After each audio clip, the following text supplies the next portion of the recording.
第5章、トリックの解明と犯人の正体。佐伯陽介は夜の静寂の中で一人、これまでの出来事を振り返っていた。須藤町長の暗殺、新たな予言、そして神谷拓と田村俊一の関係、すべての意図が複雑に絡み合い、真相に迫ろうとする中で、一つだけ未だ解明されていない重要な謎があった。日記の存在だ。予言の日記は事件の中心にあり続けた。だが佐伯はこの日記がどのようにして正確な未来を予知できたのか、その仕組みがまだつかめていない。それがただの偶然ではないことは確かだが、背後にどのようなトリックが隠されているのかを解明する必要があった。日記を手にした佐伯は再びページをめくり始めた。これまでの予言は全て的中しており、次の予言が迫っている。しかしなぜこんなにも正確に未来が記されているのか。佐伯の頭の中に疑問が湧き続けた。その時彼の携帯電話が鳴った。画面を見ると野村刑事からの電話だった。彼はすぐに電話に出た。どうした、野村さん。佐伯さん、日記に関する新しい情報が手に入りました。神谷拓が過去にある工学者と密接な関係を持っていたことが分かりました。その人物は心理学と工学の知識を組み合わせて予測アルゴリズムを開発していたらしいんです。佐伯はその言葉に一瞬戸惑ったが、すぐに思考を巡らせた。予測アルゴリズム、つまり未来を予測するための技術か。野村は続けた。ええ、まだ詳細は分かりませんが、そのアルゴリズムは過去のデータや行動パターンからかなり正確に未来の出来事を予測できるらしい。神谷はその技術を使って日記の予言を作り上げた可能性があります。佐伯は日記を再び手に取り、その重さを感じた。もしこれが単なる未来予知ではなく、人間の行動や出来事を冷徹に計算して導き出されたものであれば、神谷拓が背後で全てを操作していた可能性が濃厚だった。つまりこの日記は未来を予知する自然的なものではなく、神谷が過去のデータを使って作り上げた予測に過ぎないということか。野村は肯定するように答えた。そうです。その工学者はかなりの精度で未来の出来事を予測することができると言われています。神谷はその技術を利用し、人々の行動を読み取り、それをあたかも予言として日記に記したのです。おそらく神谷自身が事件を操り、計画通りにことが進むように仕向けたのでしょう。佐伯の胸の中で今までの謎が少しずつ解けていく感覚があった。日記の予言は神谷が計算し尽くした未来のシナリオだった。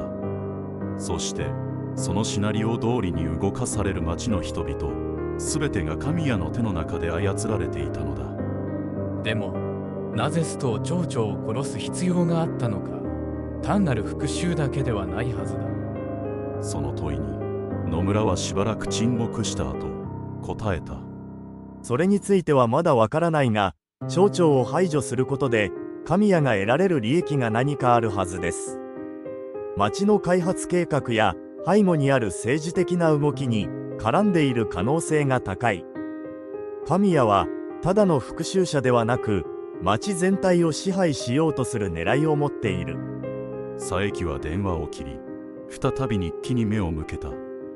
この日記は単なる物語ではなく、計算された犯罪のシナリオそのものだった。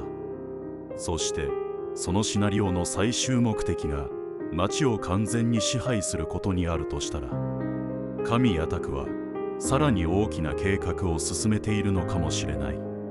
翌日、佐伯は神谷拓についてさらに調べを進めるため町の図書館に向かった。神谷は町の陰で暗躍するフィクサー的存在であり、表にはほとんど姿を見せない人物だった。彼の過去をたどることで次に何を計画しているのかが見えてくるかもしれない。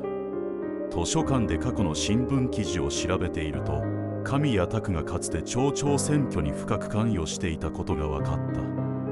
彼は直接的に立候補することはなかったが、裏で複数の候補者を支援し、町の政治に強い影響力を持っていた。そして須藤町長が選ばれたのも神谷の支援があったからこそだということが明らかになった。神谷が須藤を支援していた。だがその関係が崩れた時、復讐の計画が始まったのか。その時、ふとした瞬間に佐伯の心に一つの考えが浮かんだ。神谷は須藤町長を支援することで町の権力を掌握しようとしていた。しかし何らかの理由で計画が狂い、須藤に裏切られたと感じたことで復讐心が芽生えた。そしてそれが今の殺害計画につながっているのだ。佐伯は次の一手を考えるためしばらく椅子に座り深呼吸をした。神谷の最終的な目的はまだ完全には明らかではないが、町の政治や開発計画に関連していることは確実だ。そしてそれを実行するために日記という未来の予言を利用して人々を操っている。その夜、佐伯は再び自宅で日記を読み返していた。広場での惨劇が予言されている6月3日が迫っている。その前に全ての真実を解き明かし、神谷拓の計画を阻止しなければならないという使命感が彼を突き動かしていた。日記のページを何度もめくり返し、過去の予言がどのようにして現実になったのかを確認していると、ふとあることに気づいた。それは日記に記されている予言が常に一つの条件に基づいているということだ。条件？佐伯は全ての予言が特定の条件が満たされた時にしか発動しないように書かれていることに気づいた。つまり予言通りに事件が起きるためにはその条件を満たすための何かが必要だということだ。そしてそれを操作していたのが神谷拓だった。このことに気づいた瞬間、佐伯の中で一つの仮説が生まれた。神谷は人々の行動を予測し、条件を操作することで事件を自らの計画通りに進行させていたのだ。つまりこれまでのすべての予言は神谷が自分で作り上げたものだ。そしてその予言通りに事が運ぶよう彼が裏で操作していた。佐伯は全てのピースがつながった感覚を覚えた。予言は未来を見通すものではなく計算されたシナリオであり、神谷拓がそのシナリオを現実にするために動いていたのだ。佐伯はこれで神谷のトリックを解き明かしたと確信した。だがまだ神谷を追い詰めるためには確固たる証拠が必要だ。そして次に予言されている6月3日の惨劇を未然に防ぐため、彼は行動を起こさなければならなかった。佐伯陽介は町の広場を一望できるカフェの片隅に座っていた。6月3日の惨劇が予言された日まで残された時間はわずかしかない。彼の前には一杯の冷めたコーヒーが置かれていたが、口にすることなく思考を巡らせていた。神谷拓が計画している陰謀の全貌はほぼ明らかになったが、彼を直接問い詰めるタイミングを図っていた。その時、佐伯の携帯電話が鳴った。画面に表示されたのは野村刑事の名前だった。どうした野村さん？佐伯さん、ついに動きがあった。神谷拓が数時間前に町を出る準備をしているとの情報をつかんだ。彼はどこかに逃げようとしている可能性がある。君が狙っているのは彼だろう？佐伯は鋭い目つきで答えた。間違いない。神谷拓が事件の黒幕だ。だが彼が町を離れる前に直接対決しなければならない。どこにいるんだ？野村は少し間を置いて答えた。町外れの配送庫で彼の姿が目撃されている。今はそちらに向かっている最中だが、警察として動くにはまだ慎重にしなければならない。何か証拠を抑える必要がある。佐伯はすぐに席を立ち、廃倉庫へ向かう準備をした。神谷拓がそこにいるならば、今が最後のチャンスだ。彼を捕まえ、真相を明らかにするために、佐伯は車に飛び乗り、廃倉庫に向けて急いだ。町の外れにあるその廃倉庫は、長い間使われていないようで、周囲はひっそりと静まり返っていた。錆びついた鉄の扉に手をかけ、静かに開けると、内部は暗く冷たい空気に包まれていた。佐伯は慎重に歩を進め、倉庫の奥へと向かった。その時、彼の目に神谷拓の姿が映った。彼は窓際に立ち、外を見つめていた。手には小さなバッグを持っており、まさに町を去る準備をしているようだった。神谷拓、お前の計画はここで終わりだ。佐伯が声をかけると、神谷はゆっくりと振り返った。彼の顔には驚きや焦りの表情はなく、むしろ冷静さが漂っていた。その瞳には、すべてを見通したかのような鋭い光が宿っている。佐伯さん、君がここに来るとは思っていたよ。やはり君は鋭い。だが、どうやってここまでたどり着いた？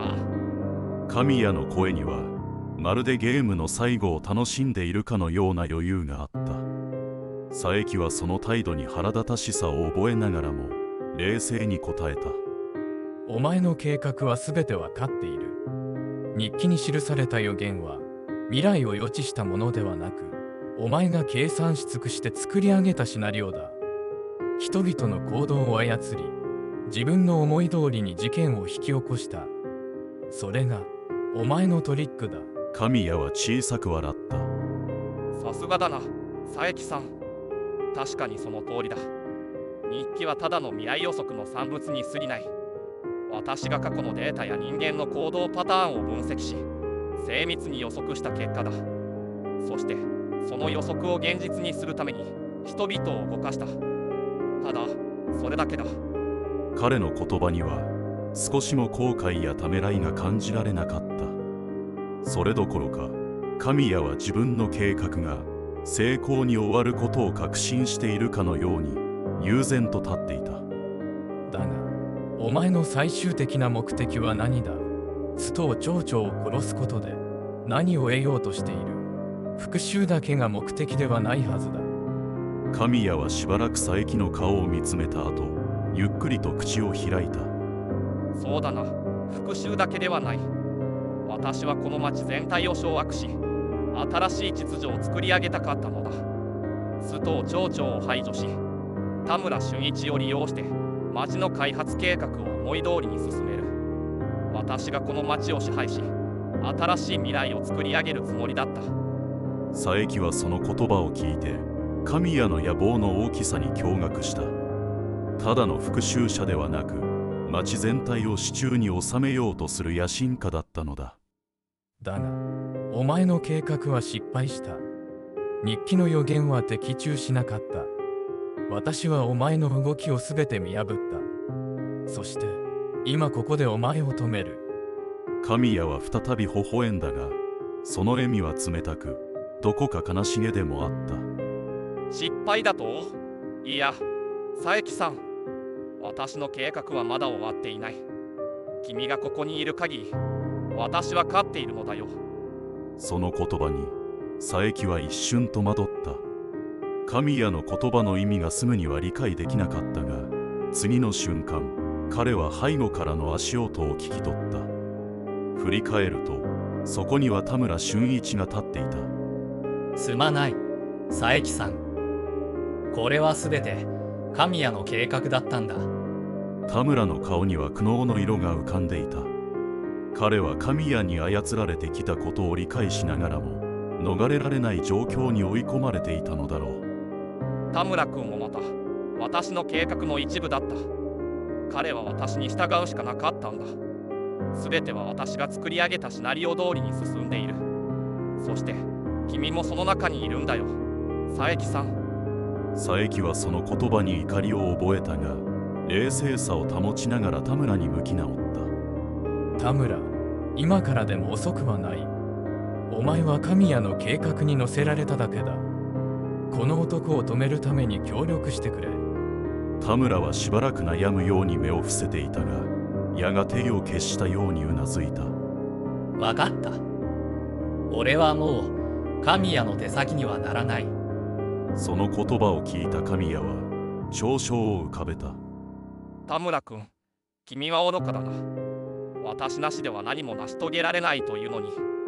その瞬間、神谷は素早くバッグから何かを取り出そうとした。佐伯は反射的にその動きを察知し、彼に向かって突進した。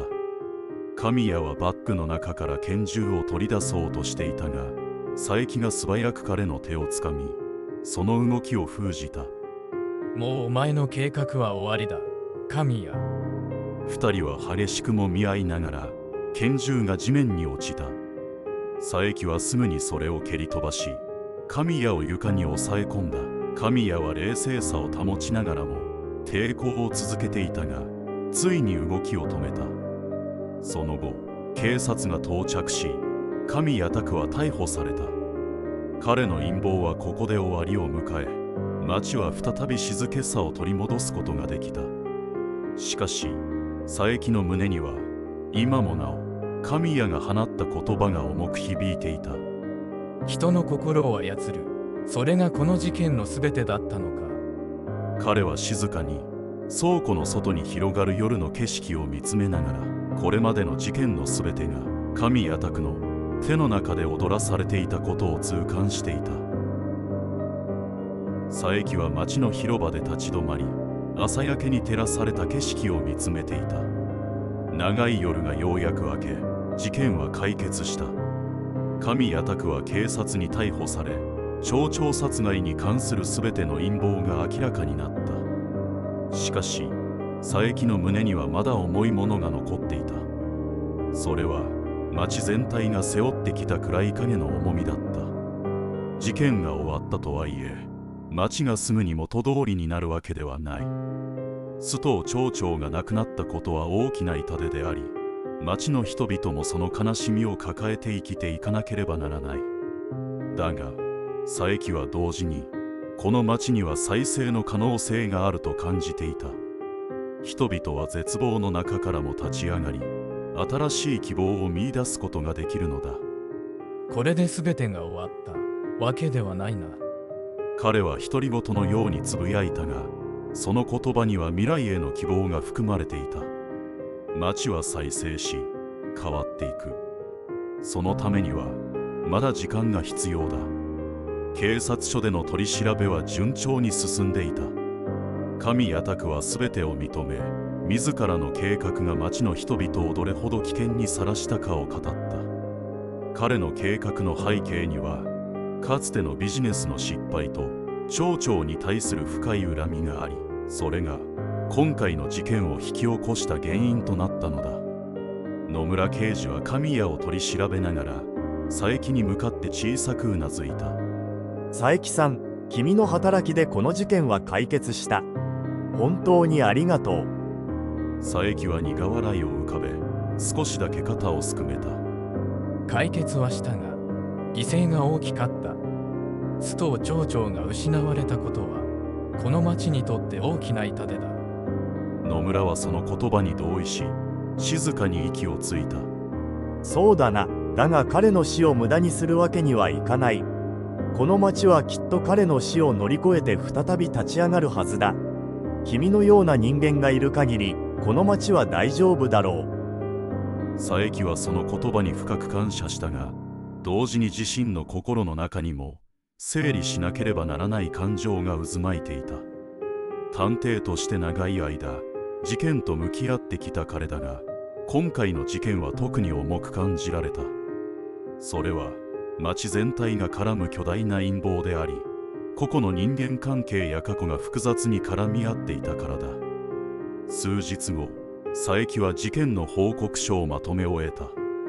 町の平和は戻りつつあったが、町の中心にある広場に足を運ぶと、まだどこか緊張感が漂っているのを感じた。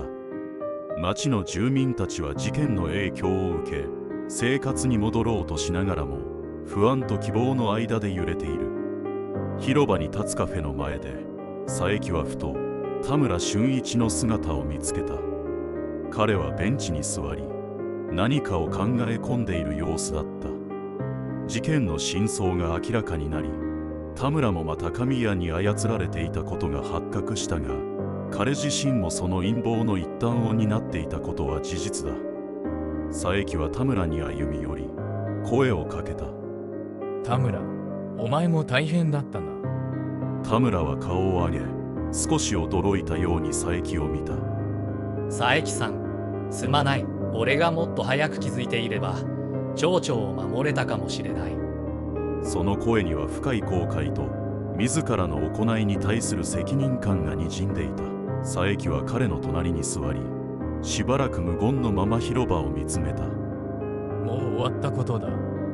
お前が神谷に利用されたことは確かだが、最終的にはお前が正しい選択をした。それが重要なんだ。今からでも町に貢献できる道を探すべきだと思う。田村はしばらく黙っていたが、やがて小さくうなずいた。そうだな。俺もこの町で生きていかなければならない。町長のためにもできる限りのことをしようと思う。その言葉に佐伯は安心したように微笑んだ。お前がそう決意するなら、この町も再生できるさ。数週間が経ち、町は次第に元の姿を取り戻しつつあった。事件の影響は深く、町全体がそれを忘れるには時間がかかるだろう。しかし住民たちは新しい希望を胸に日常生活を再び送っていた。佐伯もまた自分の役目が終わったことを感じていた。これまで長い間町のために事件を追い続けてきたが、今は静かな生活に戻ろうと思っていた。彼はもう一度広場を歩きながら町の様子を眺めていた。その時野村刑事が声をかけてきた。佐伯さん、これからどうするつもりだ？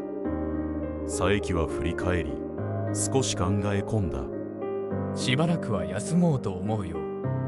この町も落ち着いてきたし、俺自身も少し休息が必要だ。だが必要があればまた協力するさ。野村は笑顔を浮かべうなずいた。それはありがたい。君の力は大きかったよ。でもしっかり休んでくれ。またいつか一緒に事件を解決できる日が来るかもしれないな。夕暮れ時、佐伯は自宅に戻り、長い時間をかけて整理した資料を一冊のファイルにまとめた。事件は終わり、町は再び歩み出している。彼自身も新たな人生の一歩を踏み出そうとしていた。事件のすべてが明らかになり、町は徐々に再生していく。それぞれの人物が新たな未来に向けて動き出す中で、佐伯もまた静かな生活を取り戻そうとしていた。しかし彼の心の奥にはいつも探偵としての本能が眠っている。いつか再び町に新たな問題が持ち上がる日が来れば、彼は迷わず立ち上がるだろう。佐伯は町の広場をゆっくりと歩いていた。事件が解決してから数ヶ月が経ち、町は少しずつ元の姿を取り戻していた。朝の光が広場に差し込み、噴水の水しぶきがきらめいている。住民たちは再びこの場所に集まり、日常を取り戻しつつあった。事件によって一度は崩れかけた平和がようやく戻りつつあることを佐伯は感じていた。町長殺害の陰謀が暴かれ、神谷拓が逮捕されたことによって町全体に広がっていた恐怖と不安は少しずつ薄れていった。だが事件が残した傷はまだ完全には癒えていない。時間が必要だな。彼は心の中でそうつぶやきながら広場のベンチに腰を下ろした。人々の笑い声が聞こえてくる中で、佐伯は自身の役割が終わったことを静かに受け入れていた。長い間この町のために動き続けてきたが、今はもう探偵としての仕事は終わり、新しい日常が始まっている。そんな時、広場の端に見覚えのある人物の姿があった。田村俊一だ。彼もまた事件の影響を大きく受けた一人であり、かつての自分を取り戻そうと奮闘していた。田村は佐伯に気づくと、ゆっくりと歩み寄ってきた。佐伯さん。佐伯は微笑んで田村を迎えた。彼はどこか憔悴しているようだったが、その目には決意が宿っていた。田村、元気そうで何よりだ。どうだ、町は少しずつ戻りつつあるか。田村は一瞬考え込んだ後、うなずいた。そうですね。町の人たちは徐々に事件のことを忘れ、前を向いて歩き出しているようです。私も自分なりにできることをしていこうと思っています。田村の言葉には、かつての自分を取り戻そうとする強い意志が感じられた。事件に巻き込まれ、神谷に操られたことに対する後悔が彼の中に残っているが、彼はそれを乗り越えようとしていた。それでいい。お前がこの町を再び支える存在になることを皆も期待しているはずだ。何かあればいつでも力になるからな。田村は感謝の表情を浮かべ、深くうなずいた。ありがとうございます、佐伯さん。あなたのおかげで少しずつ前を向くことができるようになりました。これからは自分の力でこの町を支えていきたいと思っています。佐伯はその言葉を聞いて、心の中に温かいものが広がるのを感じた。町は再生し、人々は新しい日常を歩み始めている。そして自分自身もまた新たな一歩を踏み出す時が来たのだ。その日の午後、佐伯は野村刑事と久しぶりに会うことになっていた。町の警察署で待ち合わせをし、2人は事件後の経過について話すために署内のカフェに座った。野村はいつも通りの落ち着いた表情でコーヒーを一口飲んでから口を開いた。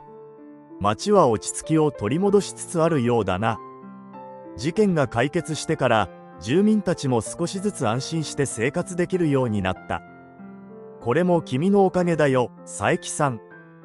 佐伯は苦笑いを浮かべながら野村の言葉に答えた。俺だけの力じゃないさ。君や警察の協力があってこその解決だった。ようやく一段落した気がするよ。野村はうなずきながら真剣な表情で続けた。神谷宅はあれからも何度か供述を変えながら自分の行いを正当化しようとしているようだ。だが彼の真の目的が何だったのか、それがまだ完全に明らかになっていない部分もある。佐伯は静かにコーヒーを飲み、しばらくの間考え込んでいた。神谷の真の目的、それは町を掌握し新たな秩序を作ろうとする野望だった。しかしその計画が頓挫した今、彼がどのように自分の行いを捉えているのかは理解しがたいものがあった。神谷が何を考えていたのか、それはもう過去のことだ。俺たちはこれからの町を見つめていくべきだろう。彼の野望がついえた今、町には再生のチャンスがある。野村は少し微笑んで同意するようにうなずいた。その通りだな。俺たちもまたこの町を守るために新しい一歩を踏み出さなければならない。夕暮れ時、佐伯は警察署を後にして自宅へと戻った。自宅の書斎には事件に関する資料やメモがまだ散らばっていた。彼は一つ一つの書類を手に取り、それをファイルにまとめて棚にしまった。